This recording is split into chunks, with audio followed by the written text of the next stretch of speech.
In 2009, we bought one of the plots at the La Masica village, and over the last 15 years we've built up our off-grid homestead completely from scratch.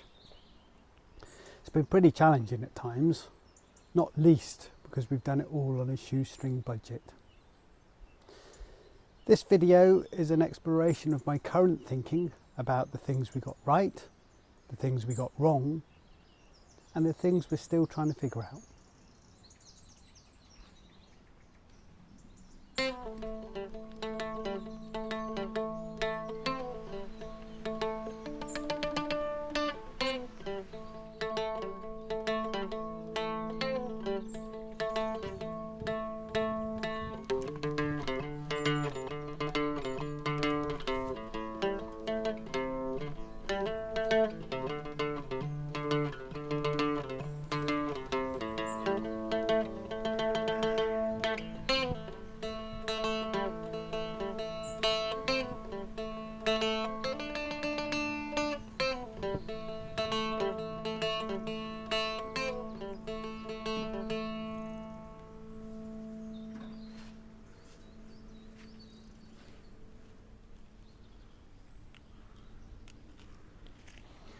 One of the things I think we have got right here has been our approach to fertility. We have steadily increased the productivity of our land through consistent soil care. Now, part of that is that we are regularly feeding our soil with top dressings of mulches and composts. We actually take care to compost all organic waste that's produced here. That includes human manure through compost toilets. That includes composting all our food waste in dedicated composting chambers, and also composting animal manures and weeds. And through that, we've been able to transform what was originally a poor acid soil into something that is diverse and abundant. But it's not just about mulches and compost, it's also about crop rotation. Here I'm harvesting these dwarf French beans today, and these beans are part of the legume family. And the amazing thing about legumes is that they produce food and they also feed the soil through their roots. Their roots have little nitrogen packets that increase the fertility. And so we regularly use legumes in our crop rotations. This variety was gifted me about 5 years ago from a friend from Teepee Valley, and I'm really happy with it. I've tried lots of dwarf beans in my time, dwarf French beans, and these have been a real winner. They're incredibly resilient, super productive, very easy to grow. Yeah.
Another aspect that I think we've got right is our approach to community.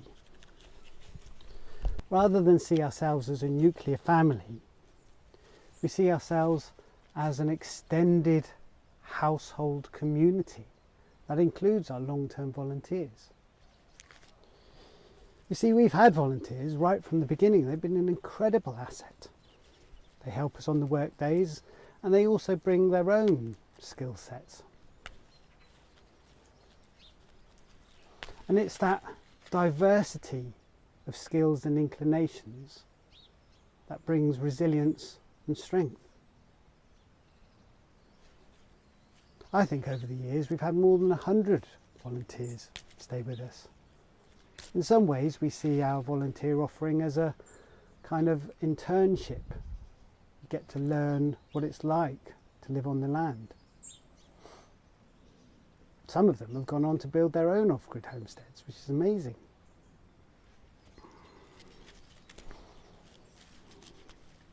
Thing is though, we get loads of requests for volunteers and we're not able to meet them. We're only able to meet a fraction. You know, we're not that big a project. But in a way that's encouraging. I feel inspired that there are so many people out there who want to learn how to live a simple land-based lifestyle. We work with the seasons and we have a complete break during the winter. At the moment, it's harvest season.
One of the things I think we got wrong, certainly in the early days, it's a learning experience, is our approach to income. When we set out, we aimed to derive all our income from the land. This was set up as a flower garden, and for a few years we ran a cut flower business. It involved very early mornings, a huge amount of work, and made virtually no money at all.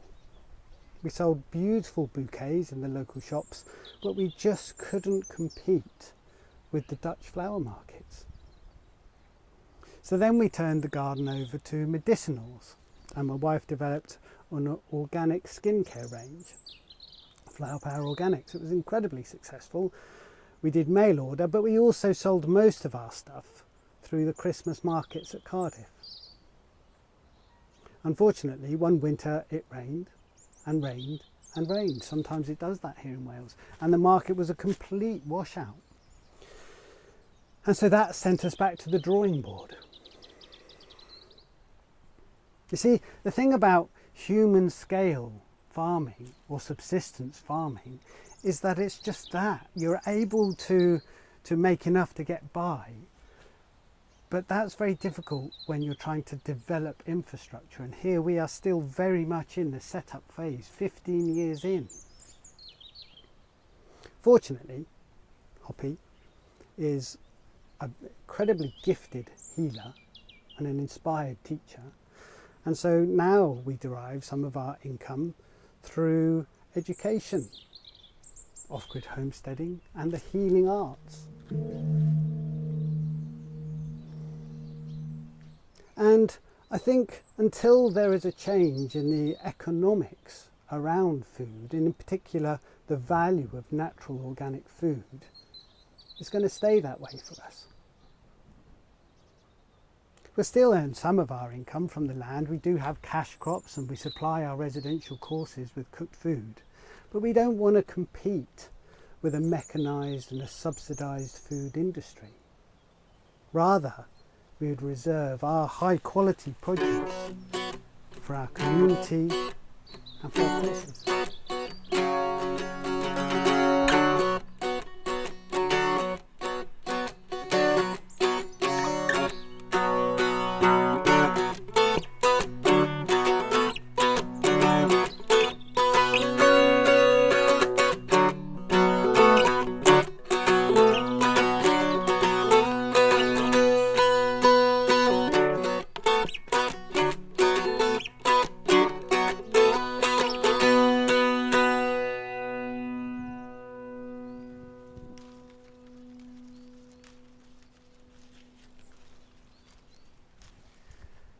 Spatial layout is something that we are still figuring out. This garden is in transition now.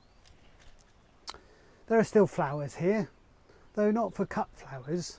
Rather, we plant perennial wildflowers, and we use this as a nursery garden to plant them out elsewhere, things like lily of the valley.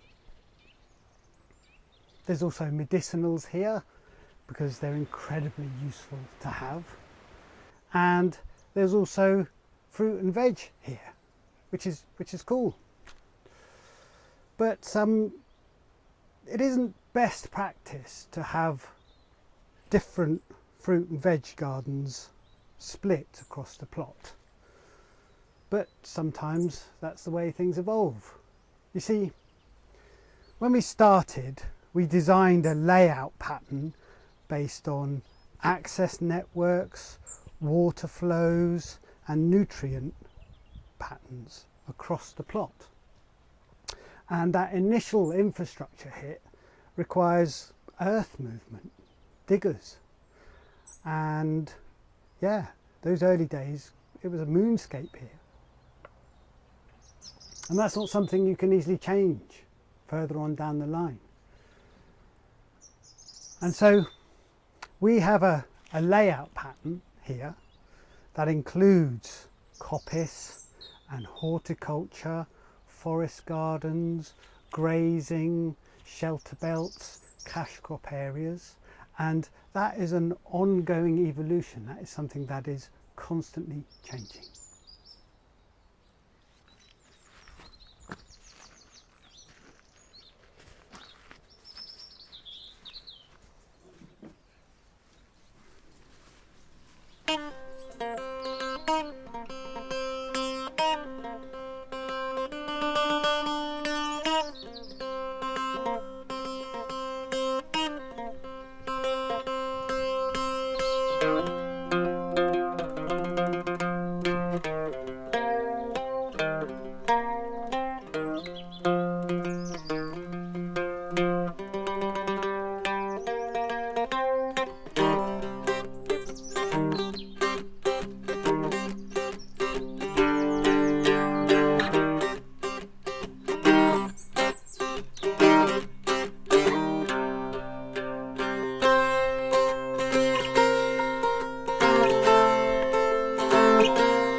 Now, infrastructure is something that we underestimated.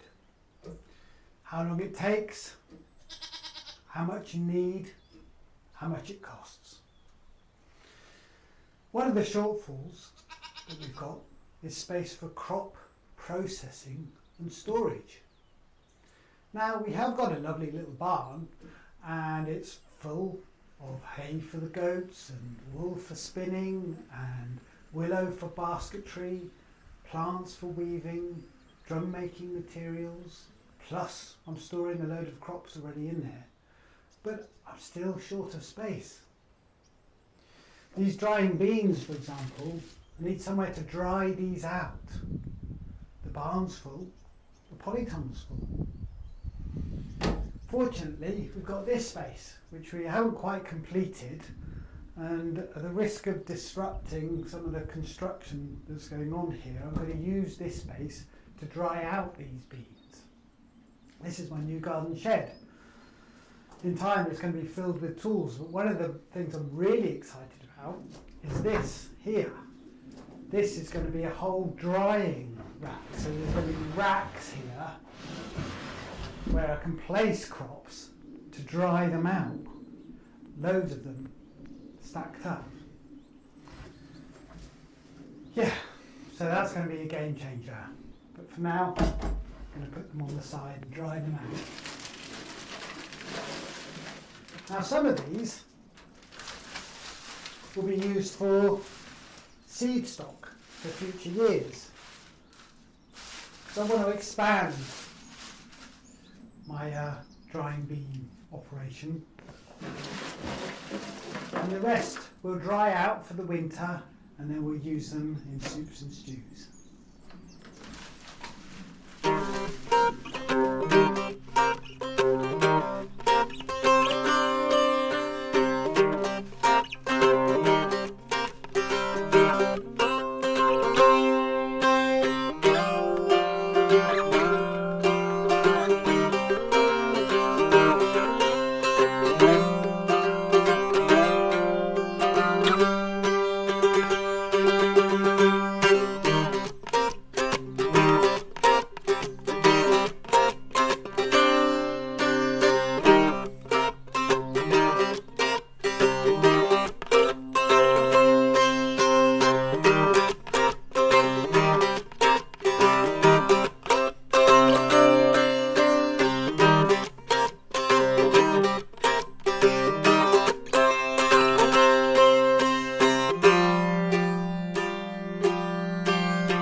One of the things that we are constantly reviewing is our animal husbandry patterns.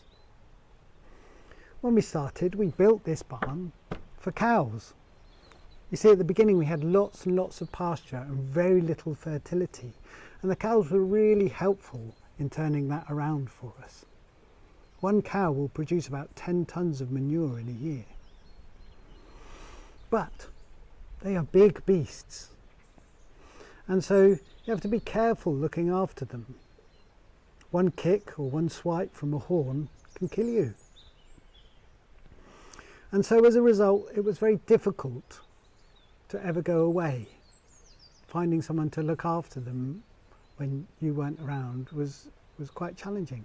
Plus, it was a huge amount of milk, sometimes as much as 20 litres in a day, far more than our little community could consume. And so after a few years, we changed to goats, which is a lot more human scale. That also enabled us to cut down the area of pasture and put more land over to forest gardens, coppice and woodland. At the moment, we've got a happy little herd of 2 milking nannies and followers, and that's a good balance for us. They're on about 1.5 acres of pasture, and balance is the key, finding the right number of animals for your land base such that they are contributing to the well-being of the whole and not depleting the landscape. We have a similar balancing act going on with our waterfowl. We've got a nice gaggle of geese that are helping us to manage the orchard. Happy days. They produce eggs during early spring, lots of massive eggs. We've got 3 ducks that help us in the vegetable gardens. They're eating the slugs. And they produce eggs year round. But not enough eggs. Not quite. Now, in the early days we had chickens, but chickens are quite tricky. They are escape artists and they were forever flying into our vegetable garden and scratching up our vegetables. Plus they're quite messy eaters, so they were attracting the rats. But they're good at producing eggs.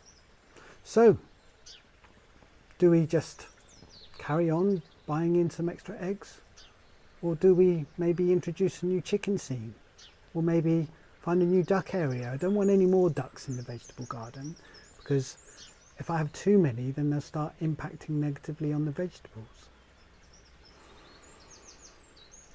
And so, the balancing act goes on. It's partly to do with our diets, partly to do with the land needs, and partly to do with how we manage things.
And so our journey of exploration goes on. We are constantly reviewing what we're doing, checking in with what's working, what's not working, and amending our course.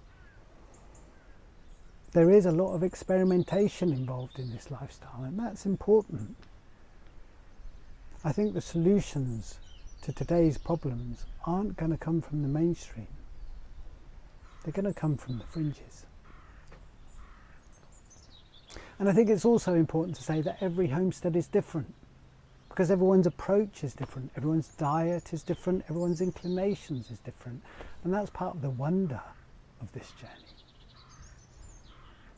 It's part of the adventure. Diolch am wylio. Thank you for watching.